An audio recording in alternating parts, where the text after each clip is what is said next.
लक्ष्मीनारायण महाविद्यालय झारसुगुड़ार पदार्थ विज्ञान और रसायन विज्ञान सम्मान छात्र छात्री मानक नहीं कुलाबिरा ब्लॉक अंतर्गत भारत सरकार पंडकीमाल परमाणु शक्ति तथा विरल खनिज संधान क्षेत्र परिदर्शन अनुष्ठित हो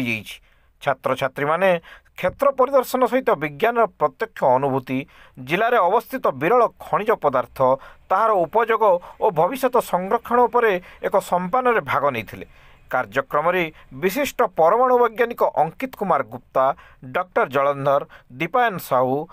आयुष कुमार, रणदीप तिवारी प्रमुख छात्र छात्री मानक विभिन्न प्रकल्प तथा प्रत्यक्ष अनुभूति प्रदान करथिले। एही अवसर में छात्र छात्री मानक मध्य एक क्विज कार्यक्रम अनुष्ठित होइतिला। एथिरे प्रथम स्थान अधिकार करथिले रसायन विज्ञान छात्र आशुतोष पंडा, द्वितीय स्थान में पदार्थ विज्ञान छात्री संगीता प्रधान और तृतीय स्थान में पदार्थ विज्ञान छात्री नंदिनी प्रधान पुरस्कार लाभ करथिले। कार्यक्रम में रसायन विज्ञान प्राध्यापिका सौदामिनी पांडे, अध्यापक विजेंद्र ज्योतिष, अध्यापक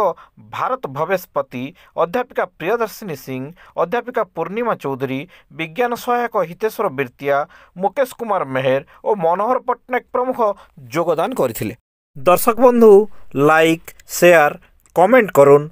और लोकल न्यूज चैनल के सब्सक्राइब करुन।